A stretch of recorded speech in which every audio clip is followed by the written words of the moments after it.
Welcome to video 6 in the Vacarya Academy, Vacarya Masterclass, setting up your Airbnb. Let's get into it.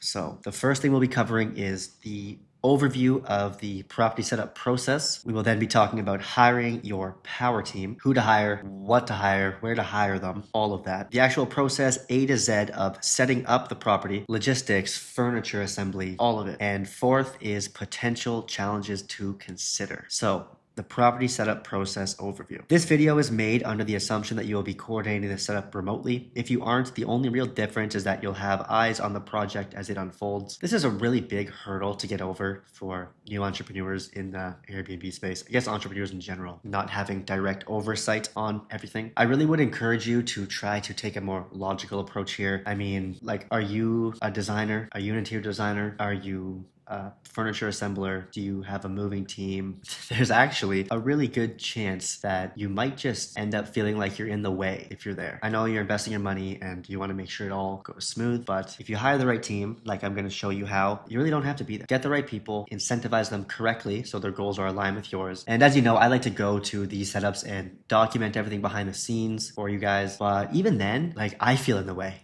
because our team is systemized. They're doing everything on their own. I'm not the one moving the furniture. I'm not the one setting it up or doing the walkthroughs or painting or designing. I'm kind of just in the way. So just something to consider. I'm going to go into these steps in much more detail in the setting up your property chapter. For now, this is just a high level overview so you understand what the process of setting up a new Airbnb location actually looks like. So obviously there's nuance here, guys. This is a simplification, but not really. This is what you're doing. You have someone walk the property to confirm it's as advertised. In the last video, you ran the numbers. You're in the works with the landlord, negotiating or whatever. Before you actually, sign the dotted line, you want to have someone walk the property to confirm it's what they say it is. More on that. Hire a designer and give them a clear furniture budget. Secure a temporary storage unit for furniture delivery. Have your movers and assembly team move everything in. Have them assemble, furnish, stock, and stage the property. Call to set up your Wi-Fi and utilities. Get professional photos taken. Do a final walkthrough. Hire a cleaner. That's it. That's literally it. I promise you guys, in the world of business where we have Starlink and we're building rocket ships, I promise you that you can coordinate the setup of just throwing some furniture in a house. I promise you. It feels a little bit uncomfortable the first time doing it.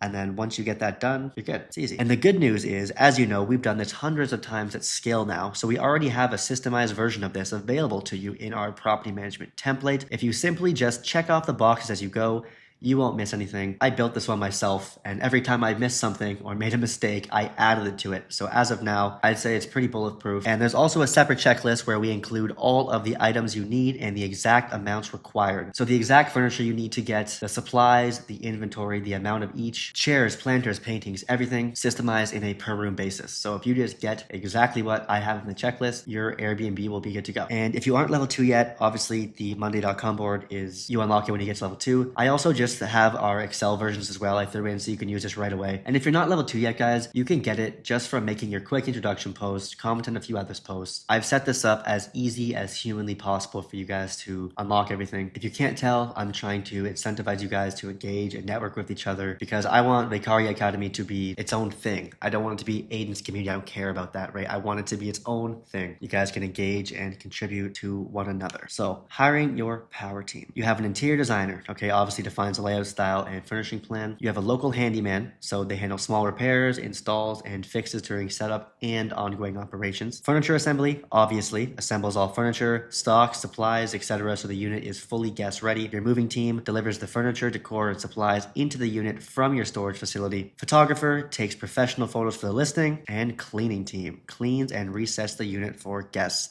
This is your power team. The only thing that really changes at scale is you might have an area manager to oversee the city. That's really about it. So interior designers. For your interior designers, you have two options, okay? Use a remote interior designer or you can use a local interior designer, local to the property that you're gonna be setting up. So at scale, this is always done remotely. Obviously, we're in multiple locations. We have designers working on multiple different projects. We can't have a local designer everywhere. It doesn't work, right? But for your first location, working with a local interior designer actually makes makes a lot of sense, and that's also what I did. So remote interior designers can help you with multiple locations regardless of where they are. They send you mood boards, 3D renders of what the unit will look like, but they do require a bit more coordination, obviously. They're not physically there. If you find a good one and stick with them, it gets incredibly easy because you guys have just worked together. They know your process. They know what to deliver. It's good. You can easily find them on Fiverr, Upwork, Google, Instagram, anywhere. Okay, interior designers online, digital are anywhere. Local interior designers, as I said, I tend to lean towards for people doing their first project for 2 reasons. And number 1 is they're well networked. So when you vet them, you can usually find your furniture assembly, movers, handyman, photographer, and even a cleaning team directly through them because they're just in that industry, in that area, so they know everyone. Actually, I wouldn't discredit that either. They always work with staging companies and stuff like that. Like they will have your entire power team probably just immediately available to them, which is nice. So you find one person, you find them all. Love that. Number 2 is they oversee the project as it unfolds and makes sure everything is going according to plan. Again, this makes life easy. They pop in, they make sure the design and everything is going according to the plan. They basically act as an area manager temporarily while you're setting that up. It's just really easy, right? They kind of like take charge, make sure everything's going well. Now we're going to talk about your local handyman. So your local handyman is one of the most important people on your team. Believe it or not, because this is the person who handles the odd jobs. And there are a lot of them. Small things happen constantly in Airbnbs. Small holes, toilet paper holders falling off, railings getting loose. There's always something. Having someone who can stop by and knock out a few things is huge. Like you actually need this person. When you have short-term rentals, stuff just happens. It's inevitable. Little things break and chips in the wall, all of that. This person can just come by, knock everything out. You can pay them for an hour or 2 of their time and you're good. A jack of all trades kind of guy, boots on the ground. It's perfect. In most cases, this also ends up being the person who handles your initial walkthrough of units. More on that later. At least what I found anyways, because you do the initial reach out for the walkthrough and they end up being that kind of guy and then you can just use them for your handyman work as well. To find a handyman, simply go on Upwork or TaskRabbit. There's a bunch, and just find one who clicks. I just pulled it up, guys. There's 670 featured handyman on TaskRabbit in Pittsburgh. So, or you can Google them, Pittsburgh handyman, the city you're in, handyman. Just find them. That's it. I got an odd job for you. As for your interior designers, same thing. I'm on Fiverr here. I mean, there's 18,000 services for interior designers. So just find one you want to work with that you guys click with and you're good. Next is your furniture assembly team. So for furniture assembly, I found the best move is to find a small company or a crew that handles both moving and assembly, which is usually a small company. Usually just a few guys since larger companies will cost more. For one unit, you can find these people easily on TaskRabbit, Upwork, or through a simple Google search. As you scale, you will need to work with a team that has bigger trucks and can handle the volume. You can jump on TaskRabbit again. You can go on Upwork. You can go on Google, just type furniture assembly or moving team, Pittsburgh, city you're in. You can even go on Facebook Marketplace. Like you just need a few guys that will move this stuff to your house and set it up. Like that's actually it. Your moving team. So for your moving team, it's pretty much the same. You can either find them by searching online like the other rules or lean on connections to see if someone already knows a reliable crew. If it's just one location, again, I recommend using the same team for both moving and furniture assembly. I think it's just cheaper, if anything. Simply search city name, moving company on Google and your problems are solved. The common theme here, since you'll need to do this in every city you're in,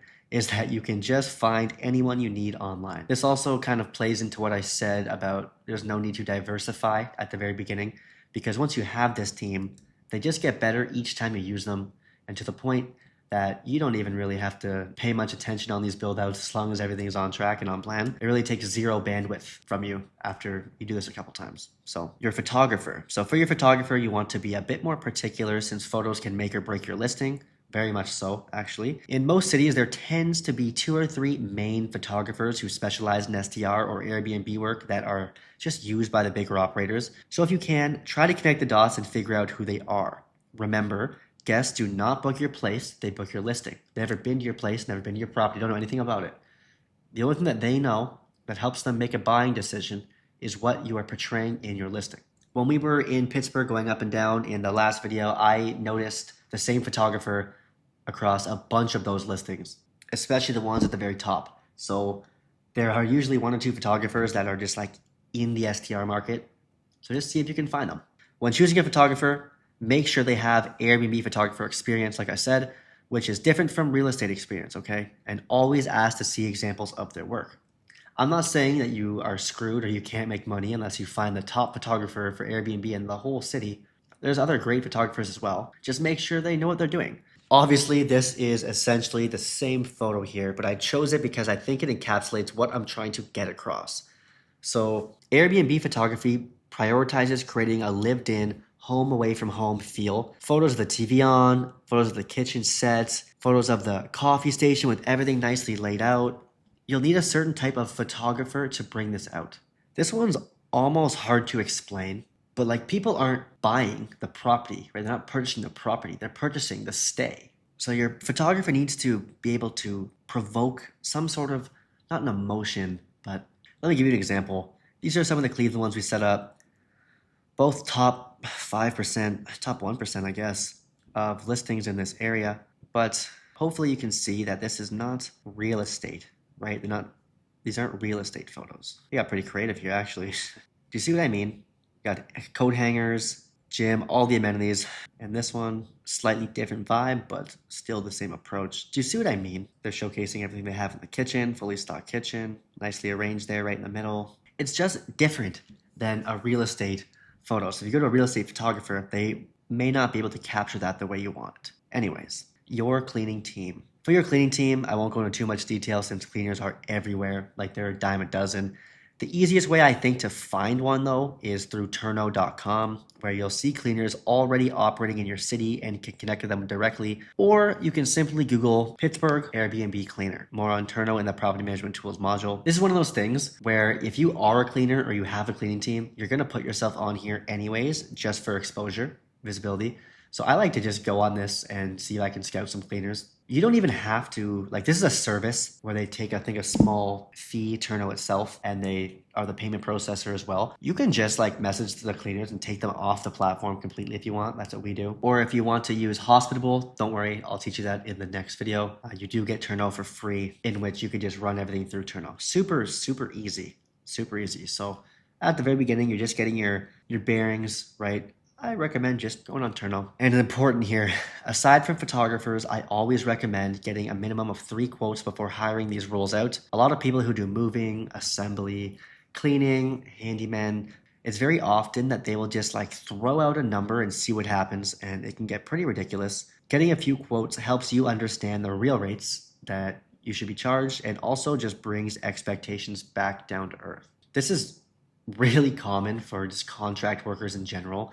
They'll just kind of just like throw something out there and see if you bite, kind of thing, with no real thought process in the hours worked and the late, you know what I mean. When I say bring them back down to earth, this is what I mean, and it's not uncommon. For example, let's say a guy says he can do the assembly for $5,000. Yeah, $5,000. I'll do it for $5,000. We'll do it for $5,000. You'll get that all the time. Yeah, $5,000, $4,500. From there, you want to ask a few basic questions. How many days will it take? How many people are there? How many hours per day are you guys going to work? Here, it will take 3 days. There will be 3 people working, and they will work 10 hours a day. Okay, well, that comes to 90 total labor hours, and at $5,000, that works out to about $55 per hour for you guys. You want me to pay $55 an hour to assemble some basic stuff in the house. So you have to really walk them through this. Like, you have to speak in extreme logic. You want me to pay 55 hours or $55 an hour for you to do this. Instead, you can counter with something like this. $3,000 total, same scope of work, same timeline, price at about $33 an hour per person,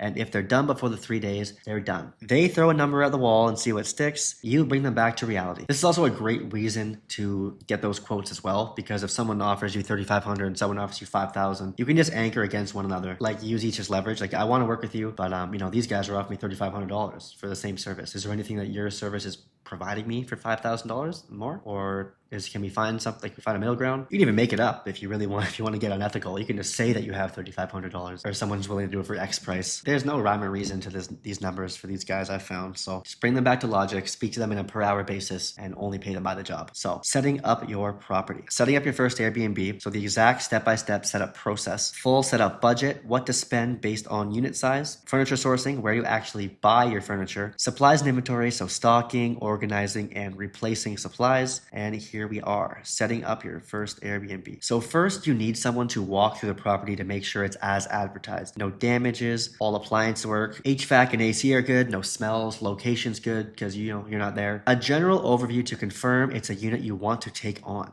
Okay, if all checks out, you then take the measurements for the room. So their job is to do a walkthrough and get some measurements. That's about it. You can only tell so much by the Zillow listing. You definitely need someone to actually get eyes on the property, tell you if it's good to go, tell you things that you just can't tell from the photos about the building, the location, and just do an overall walk down, right? Here's an example of one that we use, or not that we've used, past walkthrough example.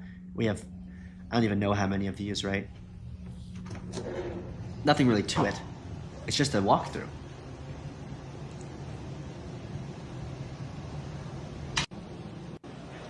Showing the units.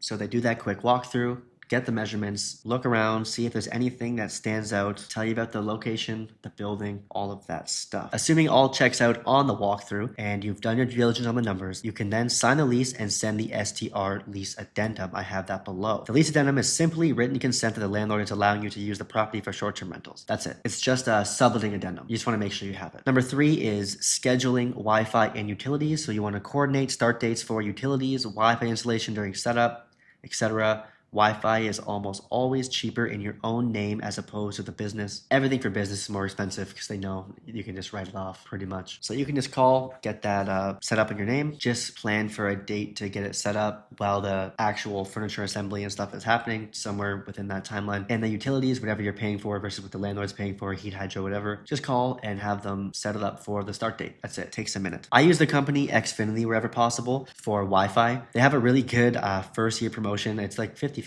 I think. They're not everywhere, but if you can use Xfinity in your area, I would recommend it. It's just easy, cheap, gets the job done. And at the end of that first year, when they naturally will bring you out of that first year promotion, you can just be like, I'll just switch providers if you don't extend this. And then they will. They always will.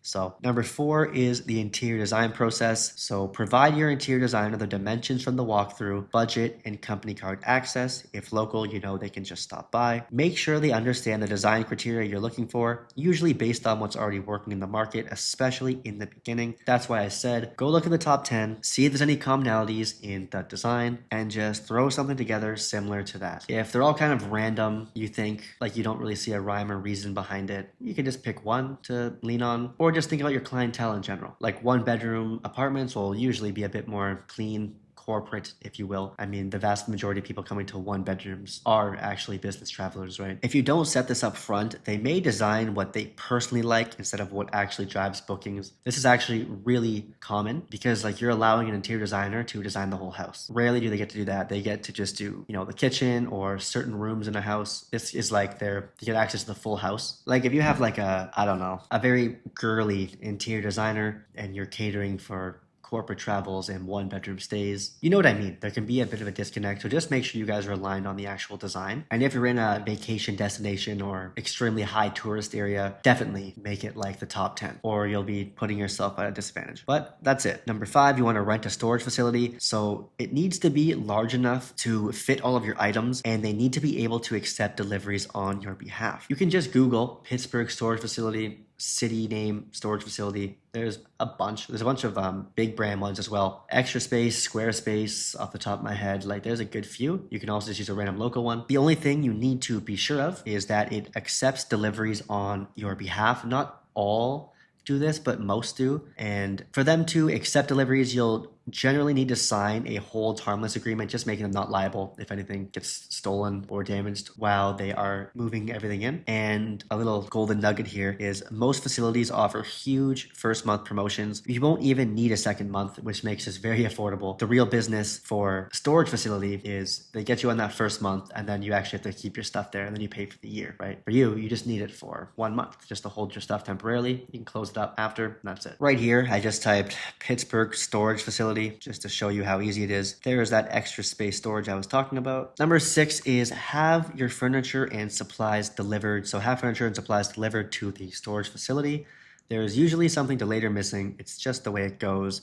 So simply starting to send the furniture a good few days early can make your setup process much more seamless. 10 or so days prior to moving in is perfect. If you start ordering stuff, a week before your move-in day, it's probably okay. You just want to make sure that everything actually makes it. If it doesn't, you can get it locally and return the item that didn't make it. That's usually the fastest route, depending on how serious the item is. Like if it's a couch, you need it obviously right away. If it's a couple planters, you might be okay for now. Number 7 is move the furniture to your property. So on move-in day, have the movers get there as soon as it opens and bring everything from the storage to your property. I found it's best to have them place the items into their designated units for a building, rooms if it's a house. Nothing much really else to say about that one. Just have them get to the facility, as soon as it opens up, have them load up the truck and get to that move-in for that new property as fast as possible. Number 8 is have your handyman or someone on the assembly team install cameras and smart locks immediately so you have eyes on the setup. This is the first thing you do after you have everything moved in. You find these two, the smart locks and the cameras, and you set them up right away. You now have eyes on the work that's being done. You have the history of the smart locks. You can tell people are coming in and out. You're in control now. I strongly prefer Ring cameras and Schlage smart locks. I'm still not sure if that's how you pronounce it after half a decade.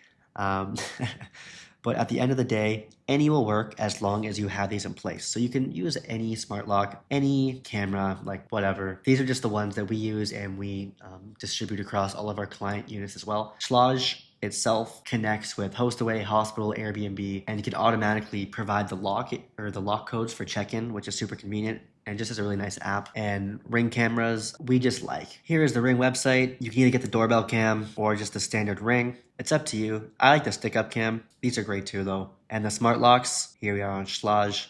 And we like the Schlage in code. Ring, I know is a fact you can get on Amazon. Schlage you can get online very easy as well. But you can also just have someone pick them up from Home Depot or Lowe's or whatever's close by.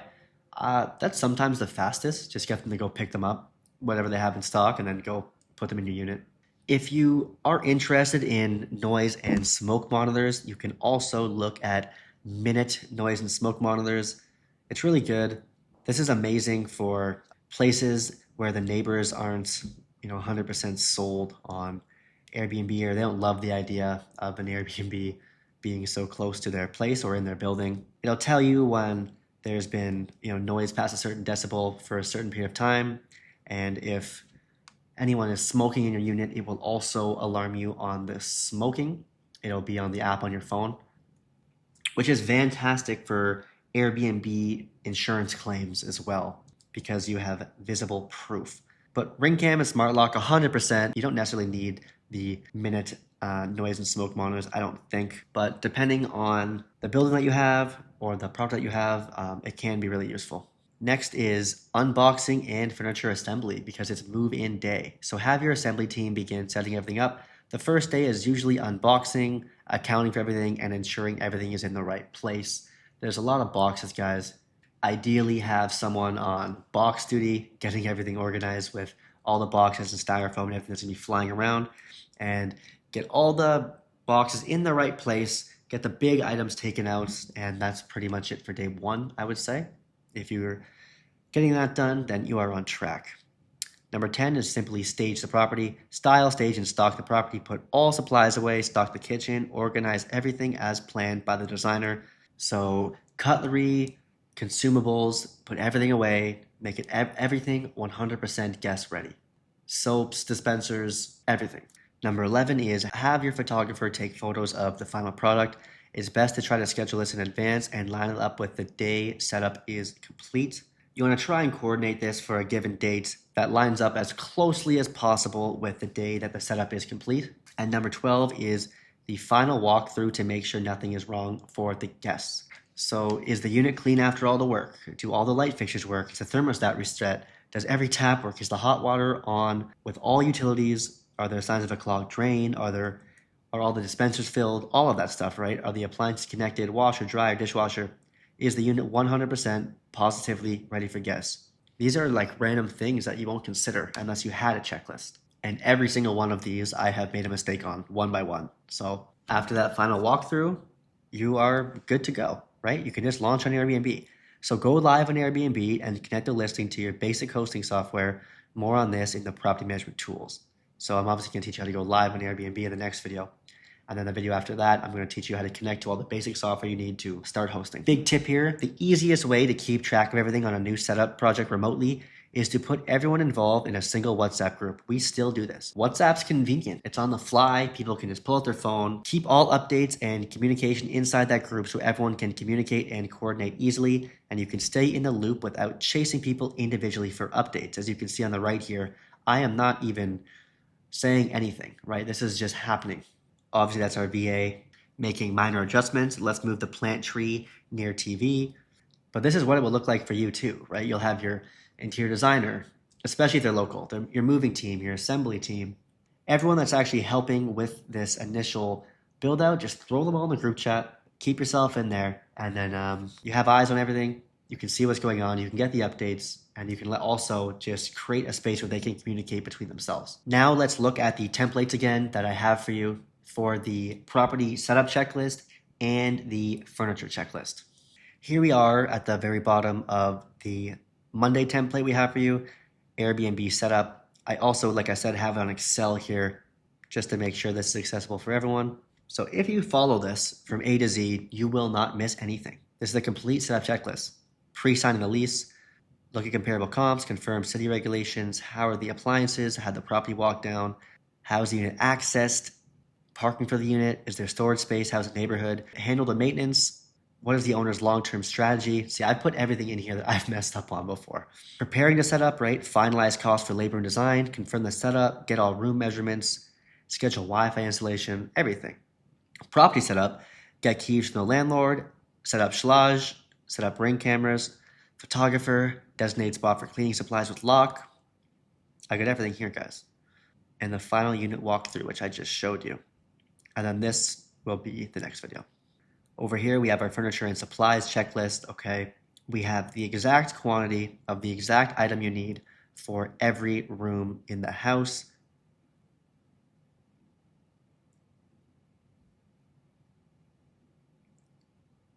It's glitched out. As you can see, we got everything.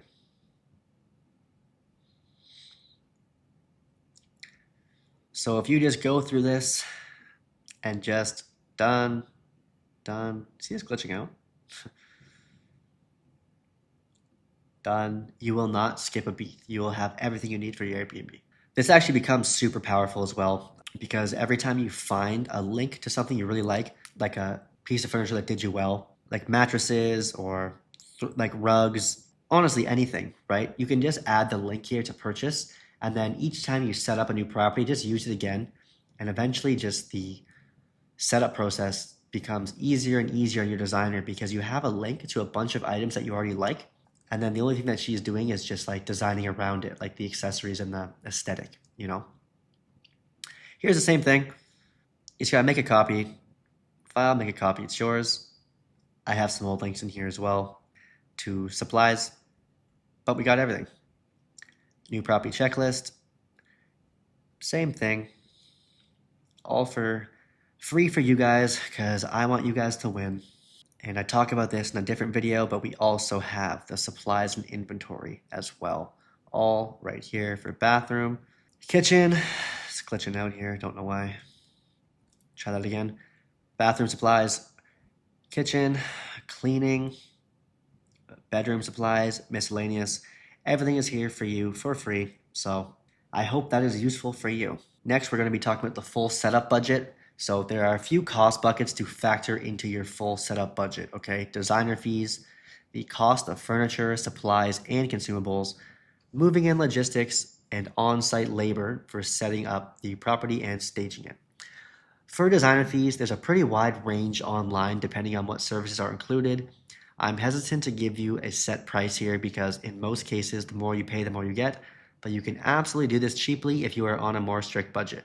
Because of that, I'm not going to anchor you to a number here. There was 18,000 when we looked on Fiverr. You don't have to go overboard. Just get a few quotes online and go with the option that feels best for you. You don't need anything crazy.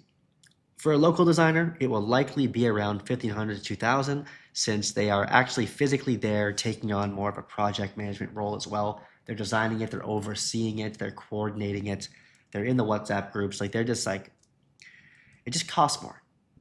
Plus, a lot of the virtual designers are overseas on a different currency than the US. So just something to consider. For your furniture budget, this ultimately depends on the unit size. So 1 bedrooms can be done nicely for around 8K.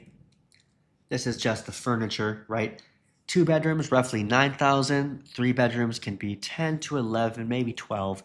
And 4 bedrooms are just houses for the most part. So by default, they are more expensive, usually around $15,000 to $20,000. Now, I highly recommend staying close to these numbers, guys. If you budget too hard and go cheap on furniture, the listing looks worse, obviously, but more importantly, things break faster and more often, which becomes a big headache and can negatively impact your reviews. It also makes scaling difficult because you are always replacing items.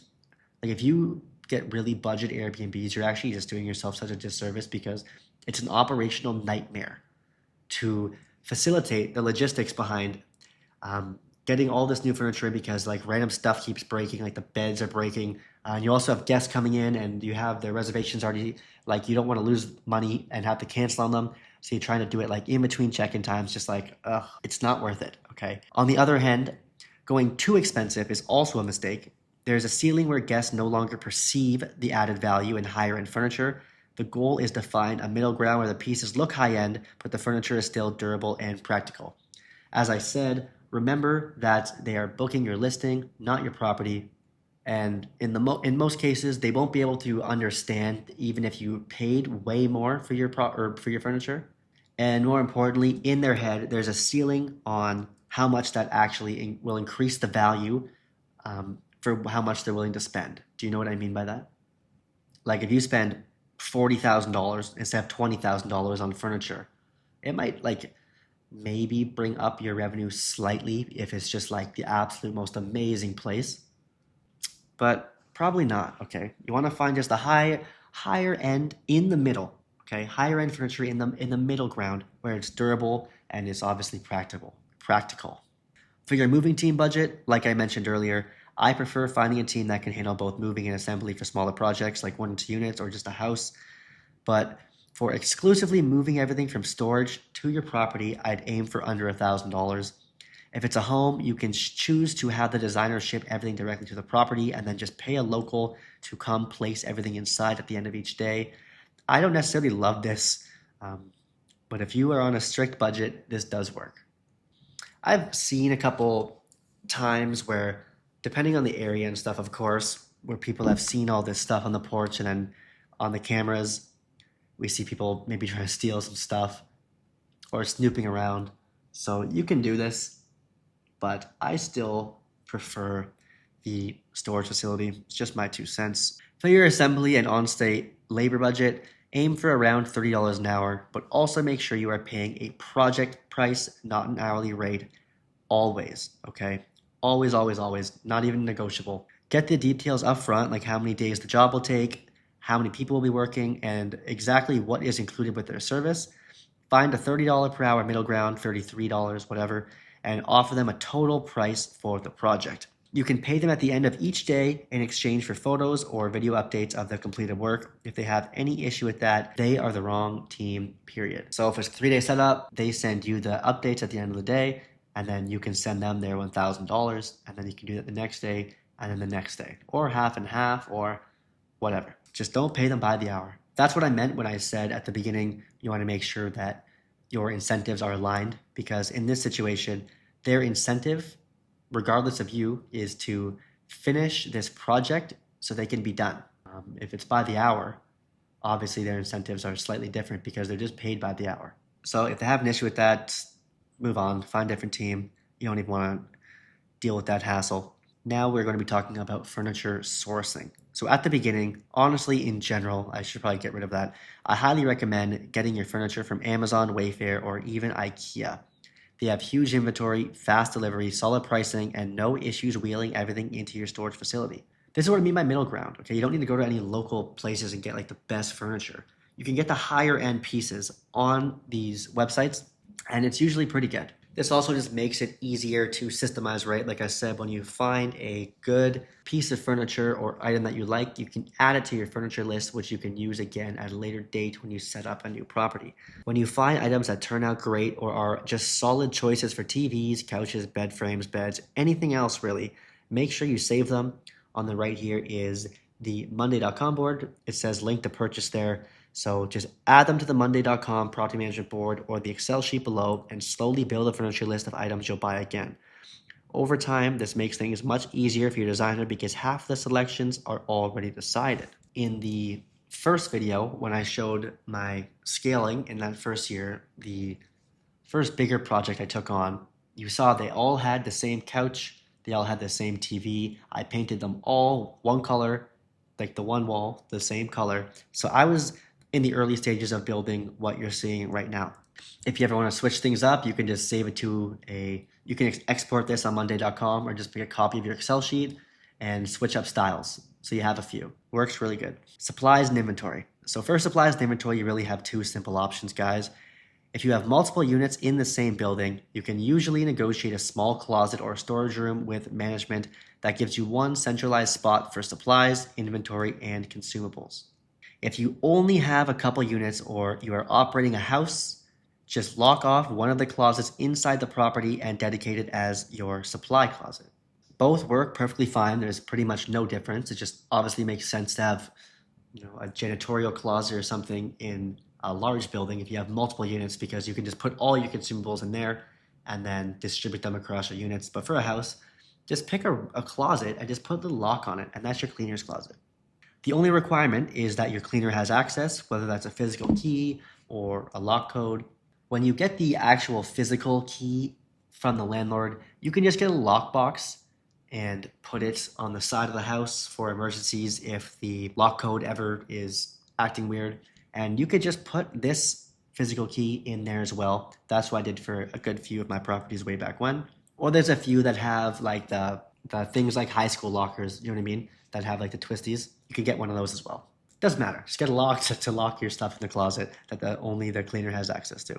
When it comes to actually restocking, the cleanest way to handle this is inside your cleaning checklist. Again, I will show you more on this after. But each clean should include a task to check consumables and inventory with clear instructions on what to do when supplies are running low. For example, the cleaner messages in the cleaning team group chat when supplies are needed for a specific house. On the right here, you can see one I used to use. I went and pulled it from our cleaning software. This is the supplies reference sheet for just the kitchen. So they have one of their tasks is to check the kitchen inventory to make sure it's all good. At the bottom here, it says, if we're running low on any of the items listed above, please let us know in the WhatsApp cleaning team group and specify the needed items. So whether using WhatsApp, Slack, it's just you and her at the beginning. So it's up to you how you want to do it. At the bottom there, I have the template.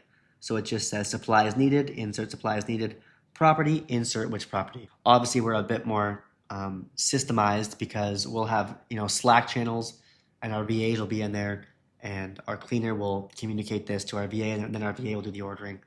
But as long as you just have a channel where your cleaners can reach out and request items, you're totally good.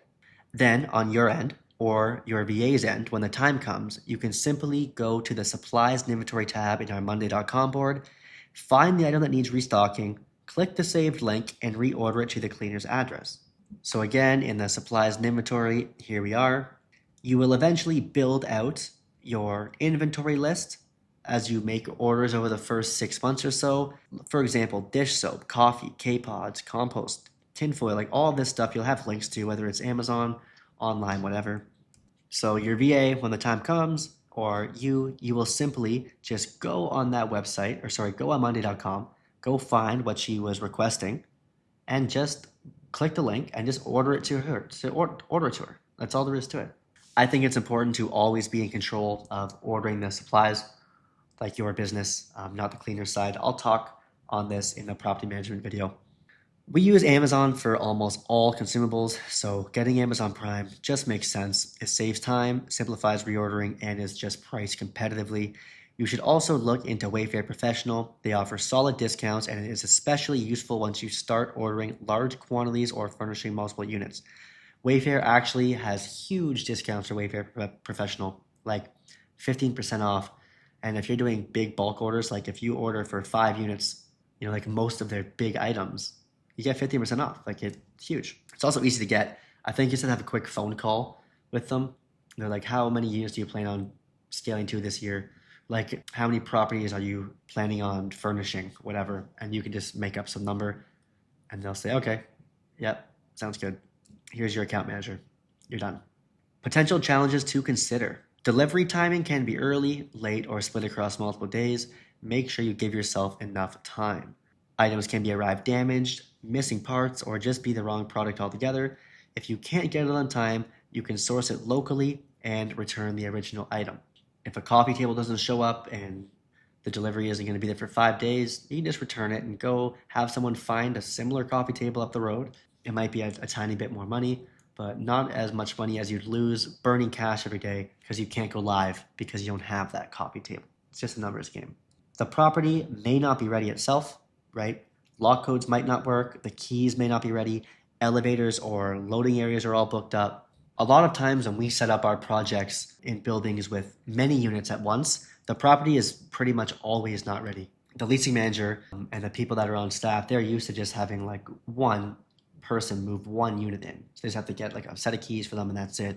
But we come trying to take 30 and we have 2 trucks at the loading dock and stuff. It usually kind of catches them off guard and they don't have everything perfectly clean and ready for turnover, or all the keys available, or the locks aren't, like, you know what I mean? Just something to consider. Some unit issues only show up once you start using the space. Another one this happens to me so often, or it did anyways. Non-working light fixtures, dead switches or outlets, hot water not working in every room, and these are like, might sound silly, but when you have everything perfectly designed and the TV is right there and then the plug doesn't work, little stuff like that just ends up being a headache. For example, any delay during setup can force photography to be rescheduled, which then pushes back the date the listing can host its first guests. And this is something you just want to keep in mind throughout the whole setup, is that each day that you're not live, you are technically burning cash because you're not generating revenue on that day. And the clock's ticking. If you have upfront concessions, each day that you are not live, you're burning a pretty big chunk of cash on that free rent period. So try your best to have everything lined up with the photography the best of your ability. They're sometimes busy, so it's not like they can just come the next day. Like if you're scheduled for Friday, she might not be able to come till Monday. And that's, that's a weekend that you just lost of revenue just because your timing was a little bit off. So try your best to make everything go according to plan. I know it's not always in your control, but let's try and keep the photography on the original date that you planned it for. That's it, guys. We're going to wrap it up with a quick summary. So complete the unit walkthrough, of course. Make sure to get measurements, get some good feedback from the guy on the building itself, the location, its parking, the appliances, the HVAC, the smell, all of that stuff. You want to hire your power team, so hire that handyman to do that job for you. Your designer, whether that's virtual or local, your moving team, your assembly team, your cleaning team, and you can find most of them online. Number 3 is actually set up your Airbnb. They'll be working for you. Just make sure you have that WhatsApp group and those smart locks and camera set up quickly so you can keep eyes on everything and stay updated. Make sure to pay them at the end of each day, not by hour. We want them to be incentivized to finish, not to dick around. And last, simply just photograph the finished property. After it's photographed, you're ready for the next video where we are creating a listing that converts. We will actually be putting the listing live on Airbnb. So if you want help with this of all things is our bread and butter, right? Setting up your property. If this overwhelms you, if this is something you just don't want to do, we will handle this completely A to Z, from design to setting up to everything under the sun that you could think of. If that interests you, you can go to hostvacarya.com/book and we can explore further of this if you're a fit for that. And testimonial.io/Vacarya. If you have any honest feedback or want to share your experience, here is the link. Or if you just want to say thanks. I'm kidding, guys. Next up, creating a listing that converts. We will also be talking about the Airbnb algorithm and all of that good stuff. So I'm excited. I hope you're excited. I will see you there.